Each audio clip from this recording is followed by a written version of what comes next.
할렐루야. 오늘도 주님과 약속한 시간에 잊지 않고 주님 전에 나와서 하나님을 찬양하고 예배하는 여러분과 여러분의 가정이 하나님의 놀라운 축복이 함께하기를 주님의 이름으로 축원드립니다. 인사하겠습니다. 잘 오셨습니다. 은혜 많이 받으세요. 오늘은 맥주감사주일로 같이 아버지 하나님께 영광을 돌리고 있습니다. 여러분도 그런 적이 한 번쯤은 있었을 거다라는 생각이 듭니다. 갑자기 길을 걷다가 용변이 마려워서 참을 수 없었던, 그런데 화장실이 없었던 그런 기억들은 한 번쯤 다 있지 않았을까라는 생각이 듭니다. 어떤 할머니가 길을 걷다가 너무 화장실에 가고 싶은 거예요. 그런데 주변에 있는 모든 화장실들이 요즘은 다 열어놓지만 예전에는 문을 다 잠가놨잖아요. 문을 다 잠가놨습니다. 아무리 찾아도 화장실이 없습니다. 참다 못 참아서 저기 보니까 24시간 CD기 있는 그곳이 있더라고요. CD기 24시간 현금 인출소. 그래서 때마침 아무도 없길래 신문지를 깔고 몰래 볼일을 봅니다. 그리고 너무나 그래도 양심이 있었던 짓이 비닐봉지에 그 신문지를 다 담아서 창피해서 숨기고 거기를 현금인출소를 딱 나오는데 저 뒤에서 부다다다다다 소리와 들리는 검은 오토바이가 할머니를 옆으로 살짝 지나가면서 그 검은 봉지를 탁 채가는 겁니다. 할머니가 뭐라고 얘기했겠어요? 아이고 감사합니다 라고 이야기했다고 합니다. 오늘은 맥주감사주일로 감사에 대한 말씀을 이야기할 겁니다. 일본의 신학자 우치무라 간조라는 사람이 있습니다.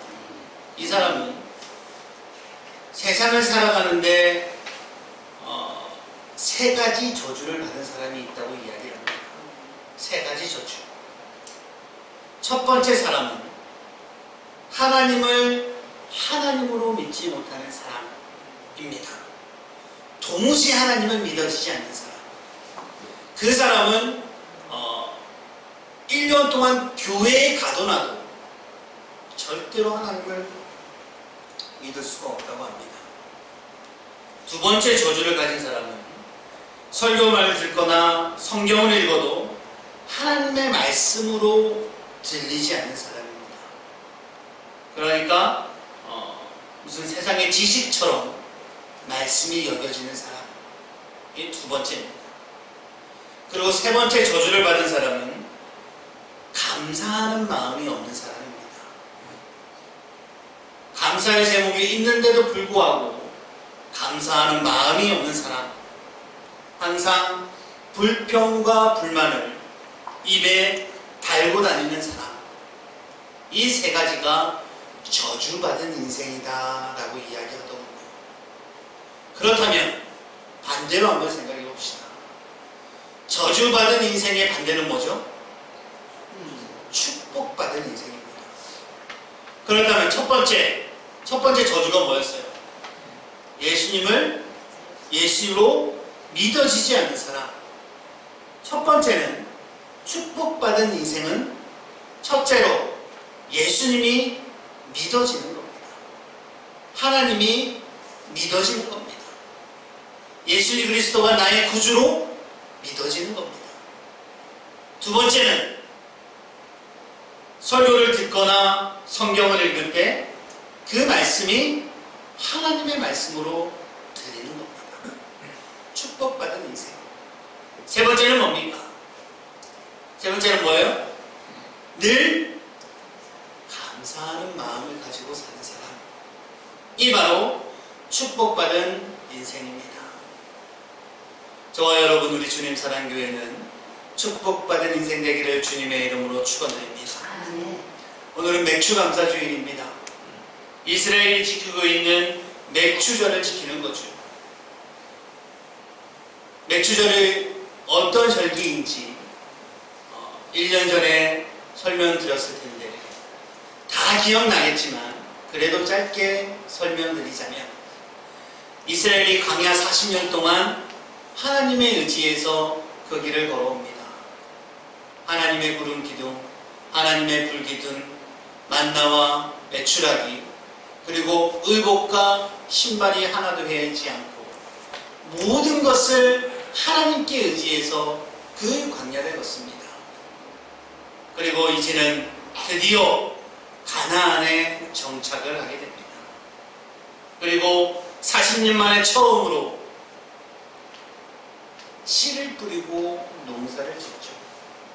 그리고 처음으로 보리와 밀을 수확했습니다.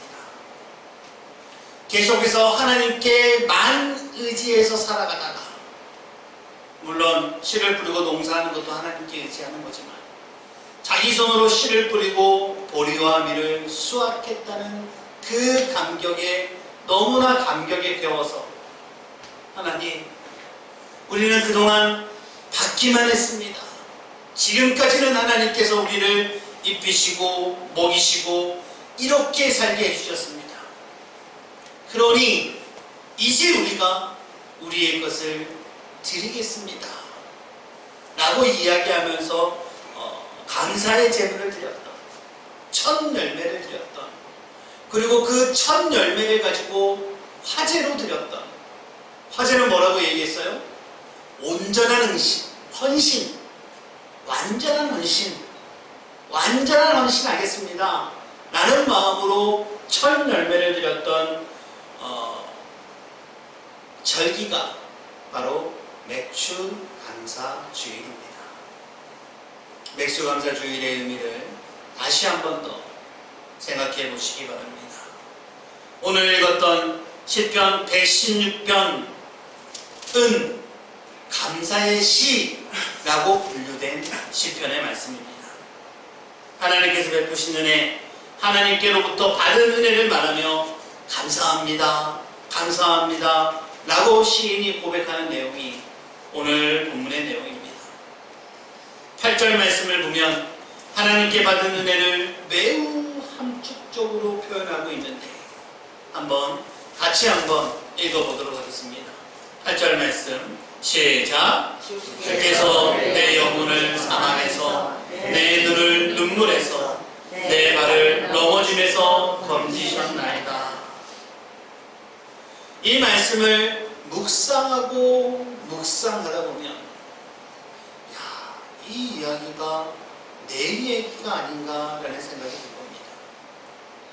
이 시인이 감사했던 그 감사의 내용도 나랑 같네?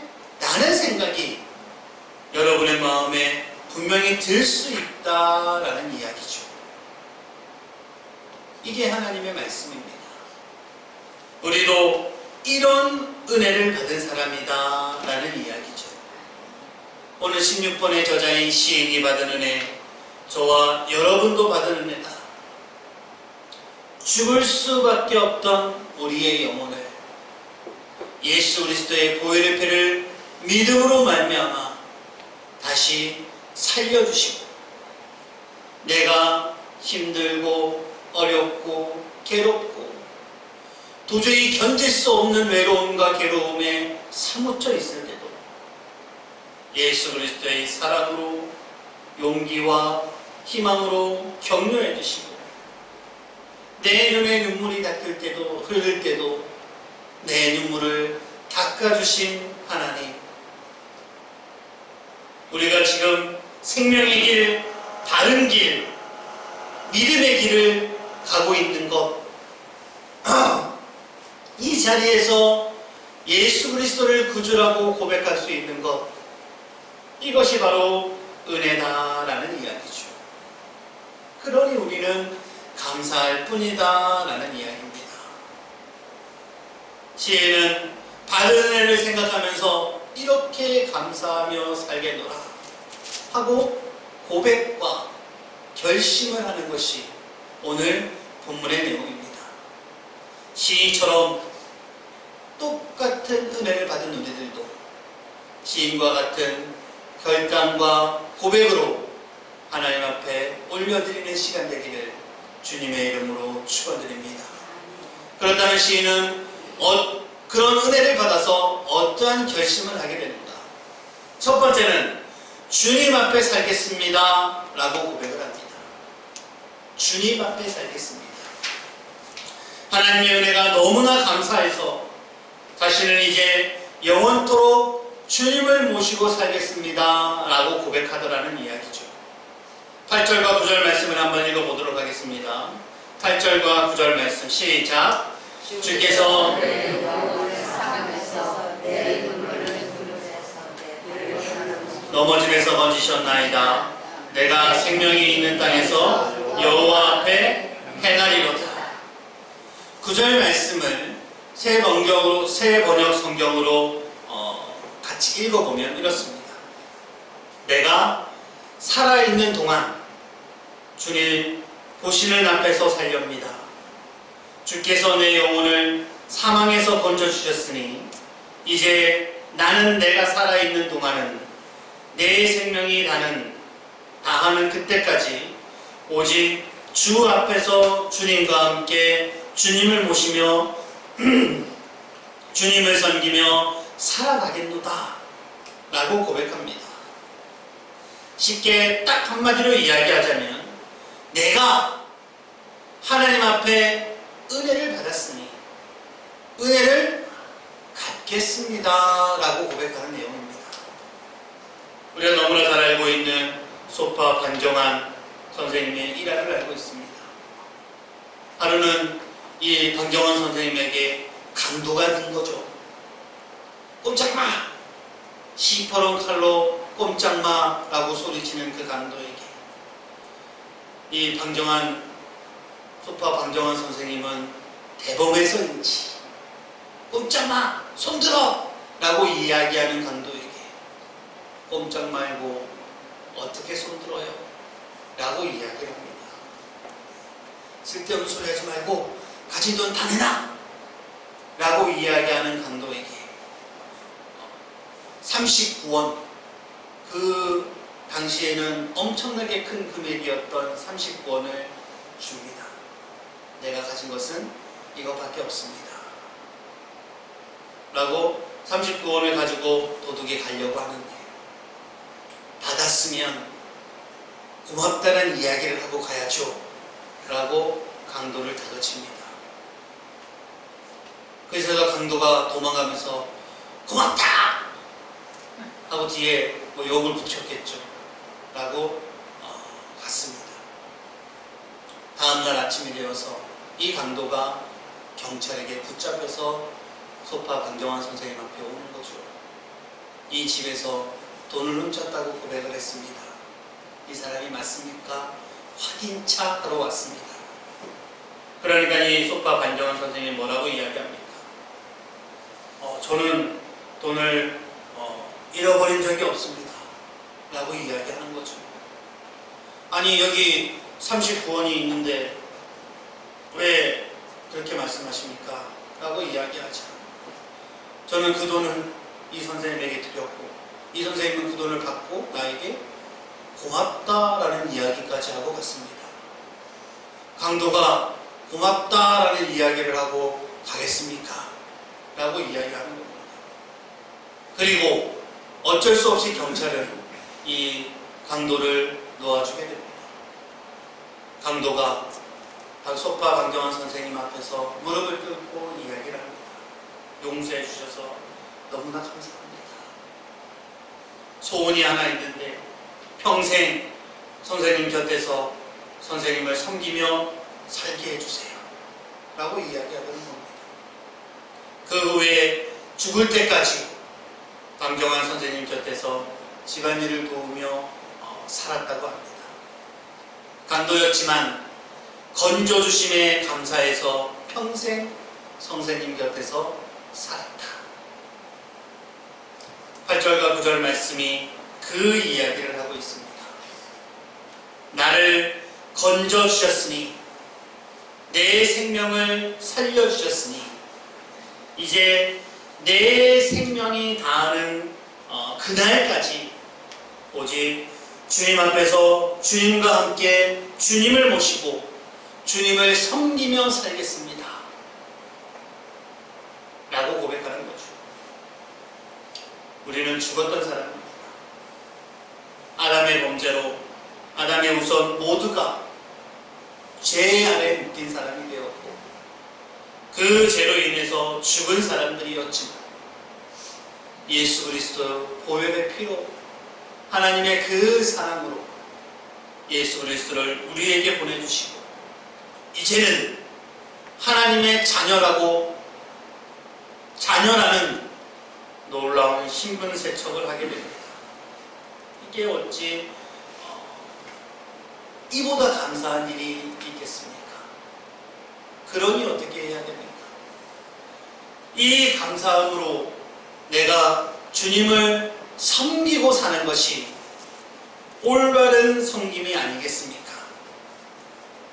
생명의 은혜를 기억하면서 떠나지 않고 주님을 섬기고 사는 저와 여러분 되기를 주님의 이름으로 축원드립니다. 두 번째는 어떻게 하겠습니까? 어떻게 하겠습니다 라고 고백하느냐면, 소원을 갖겠습니다 라고 고백합니다.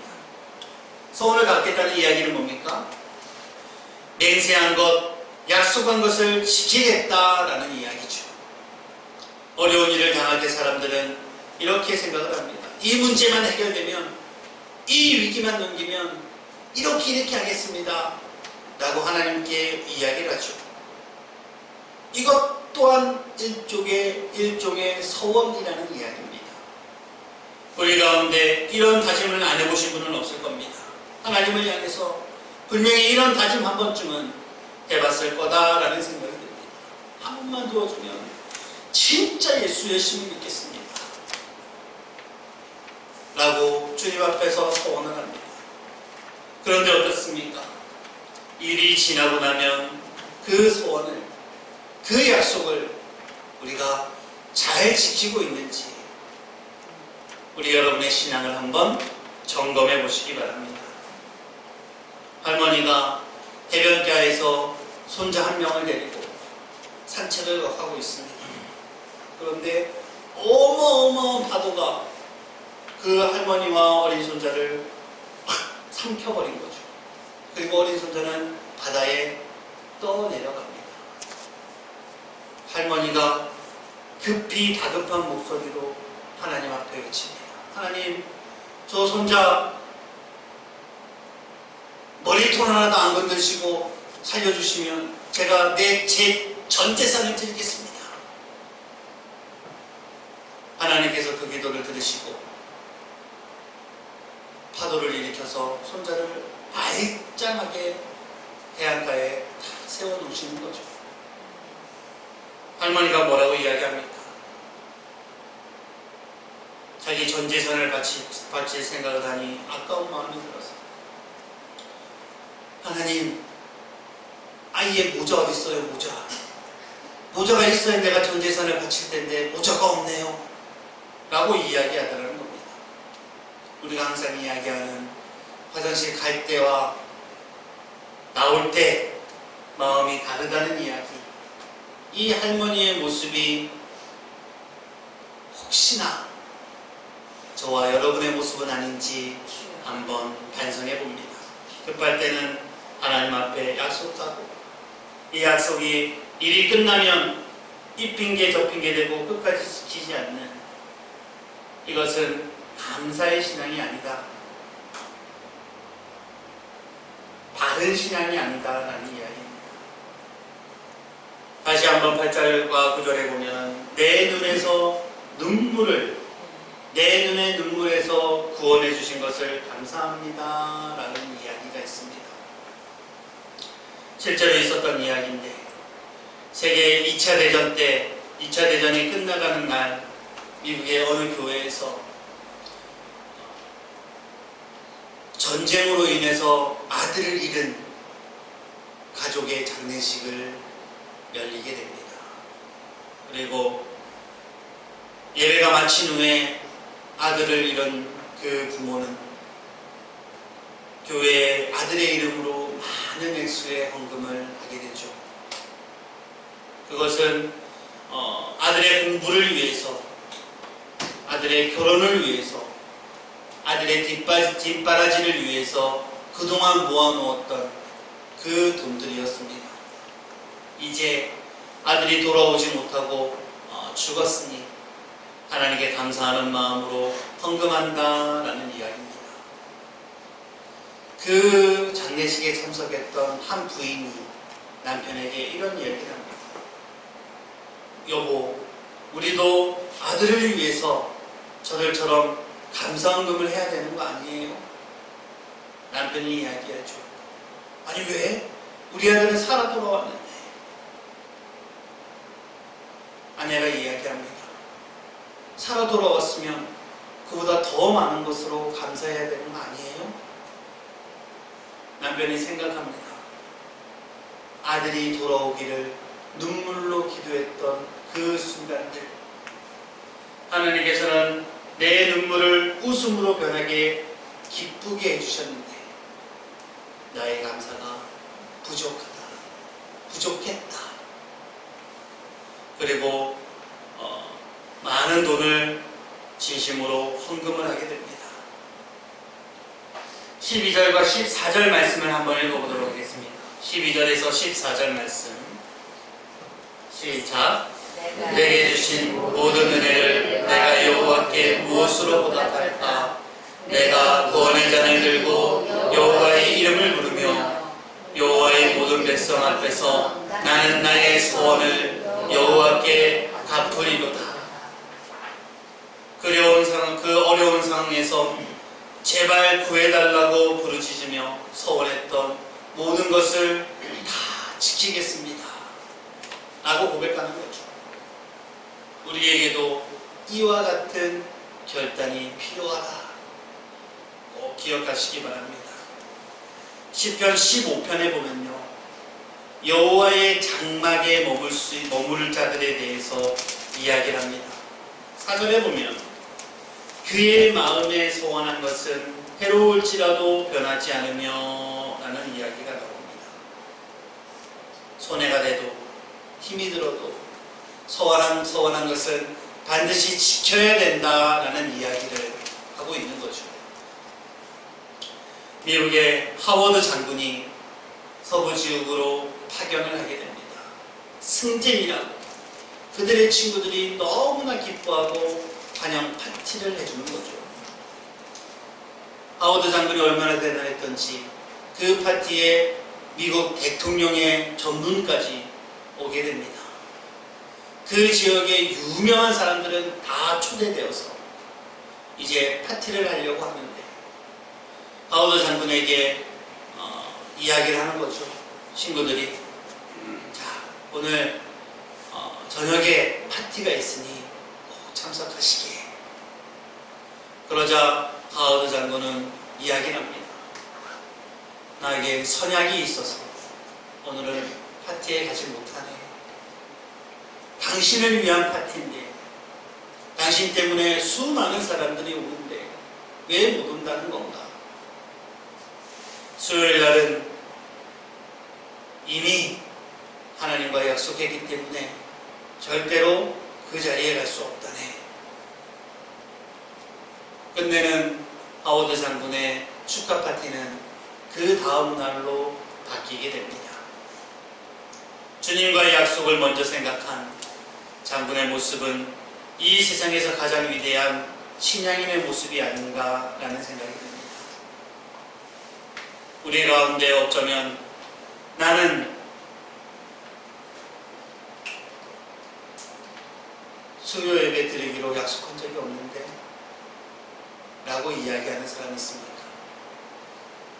그렇게 생각하는 사람이 있습니까? 생각하는 사람도 있을 거라는 생각이 듭니다.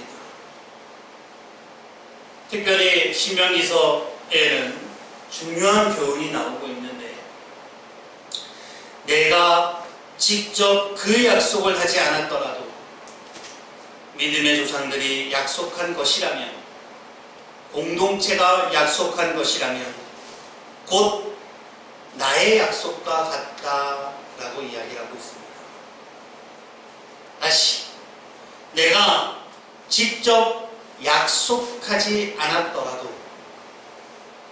믿음 안에서 믿음의 조상들, 믿음의 선진들이 약속한 것이라면, 우리 공동체가 약속한 것이라면 내가 약속한 것과 같다라고 가르치고 있습니다. 예를 들어서 여러분 중에 혹시 내가 10계명을 지키겠습니다 라고 고백한 사람 있습니까? 소원한 사람 있습니까? 소원하지 않았다고, 지킨다고 이야기하지 않았다 하더라도 우리가 10계명을 지켜야 할 이유가 바로 여기에 있다라는 이야기죠. 우리와 약속한 조상들과 동일한 하나님을 믿기에 우리도 그 약속에 동참한 것이고 똑같이 지켜야 한다는 이야기입니다. 나는 주일 예배를 꼭 지키겠습니다 라고 결심하지 않았더라도 주일 예배를, 오후 예배를, 수요 예배를, 새벽 예배를 드리겠다고 약속한 적은 없을지도 모르지만 우리 신앙 공동체가 그렇게 했다면 그것은 우리의 약속일 수 있다라는 이야기죠. 신앙의 유산을 물려받는 아름다운 전통을 지키는 것이 곧 약속을 지키는 것이고, 동시에 자신을 하나님께 서원한 것은 굳게 지키는 것이 약속을 지키는 믿음이다. 기억하시기 바랍니다. 시간이 많이 지나갔지만 마지막으로 한 가지 더. 세 번째는, 이 기자는 감사제를 드리겠습니다 라고 고백을 하고 있습니다. 감사제가 뭐죠? 감사제는 감사의 제사입니다. 감사의 제사. 물론 모든 제사, 모든 예배는 감사하는 마음으로 드리는 것이 기본이 되지만, 그럼에도 특별한 감사의 제사는 특별한 감사의 예물을 드리는 것이 맞습니다. 감사의 절기에 감사의 제사를 드릴 때 수수한 열매를 제단에 올려드리라고 말씀하시며, 또한 하나님께 나올 때 빈손으로 나오지 말라라고 가르치고 있습니다. 그렇습니다. 감사하는 마음으로 감사의 예물을 드리며 제단에 쌓는 겁니다. 시인은 지금 이렇게 감사합니다 라고 선포하고 있습니다. 이것이 감사의 신앙이다 라는 이야기죠. 아이 6을 키우며 근근히 살아가고 있는 한부모 가정, 이 어머니가 매주 정기적으로 큰 돈을 하나님 앞에 헌금하고 있는 겁니다. 부자가 보기에 그 돈은 아무런 액수가 되지 않았지만 보통 사람들도 충분히 부담 가질 만한 액수를 헌금을 하고 있는 거죠. 그래서 부자가 목사님을 찾아가 이렇게 이야기합니다. 저 부인이 내는 헌금을 제가 주일마다 제가 대신 낼 테니 부인은 헌금을 내지 마시고 낸 것으로 하고 아이 6명에게 뭐라도 사 먹이세요 라고 이야기를 합니다. 그리고 그 소리가 부인의 귀에 들어가게 되죠. 그러자 이 크게 화를 내며 이야기를 합니다. 어째서 내 기쁨을 빼앗으려 합니까? 매주일 주님께 감사와 헌신을 드리는 이 즐거움이 없다면 나는 죽는 것과 같습니다. 주님께 감사를 드리며 누리는 행복을 빼앗기지 않겠다라고 고백하는 거죠. 주님은 이러한 마음을 기뻐하십니다. 예수님께서 성전 헌금함 앞에 있었던 적이 있습니다. 그리고 예수님께서는 가장 많은 헌금을 드렸다 칭찬한 사람도 있었습니다. 그 사람이 누굽니까? 수많은 부자들이 지나갔지만 동전 2개를 드렸던, 2랩돈을 드렸던 과부가 가장 많은 헌금을 했다라고 이야기를 하고 있습니다. 주께서 내 영혼을 사망해서 내 눈의 눈물을 해방하시고 내 발을 넘어짐에서 건져주셨으니 나는 모든 힘을 다해서 감사의 제사를 드리겠다 라고 이야기하는 거죠. 고린도후서 9장에 보면 헌금의 매우 중요한 기준화를 가리키고 있습니다. 헌금은 억지로나 인색함으로 하지 말고 자원하고 즐거운 마음으로 드리는 것이 하나님께 영광을 돌리는 일이다 라는 이야기가 됩니다. 우리는 오늘 맥주 감사주일로 아버지 하나님께 감사 헌금을 봉헌했을 겁니다. 혹시나 억지로 하신 건 아닌지, 자원해서 감사하는 마음으로 드린 줄로 믿습니다. 혹시나 인색하게 한 것은 아닌지, 봉헌할 수 있는 최고의 수준으로 드린 것입니까?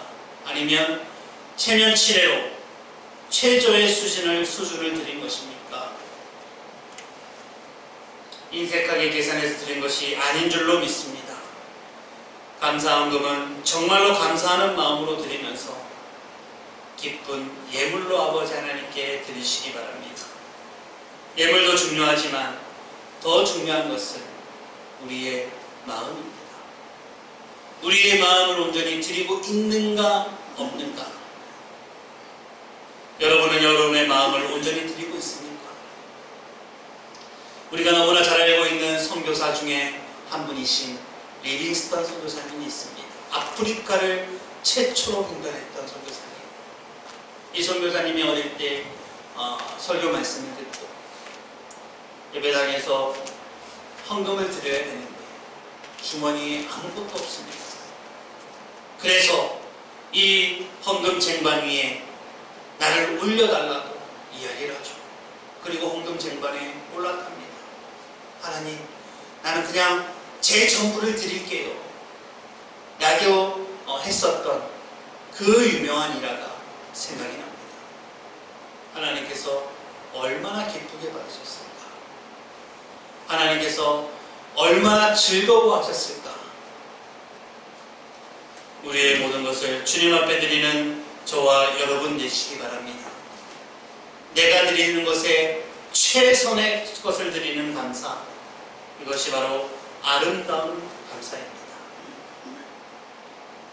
하나님께 감사할 줄 아는 저와 여러분 되기를 주님의 이름으로 축원드립니다. 특별히 오늘은 찬양을 하고 갈 겁니다. 찬양을 하면서 헌금을 할 텐데, 제가 금요 철야 시간에 가장 많이 하는 찬양일 겁니다. 제가 이 찬양을 하면, 선곡을 하면 사모님께서 또 이 찬양하냐고 하시는데, 오늘의 제목과 같은 은혜 아니면 살아갈 수가 없네 가사를 생각하면서 하나님께 감사의 마음으로 찬양을 올려드리겠습니다.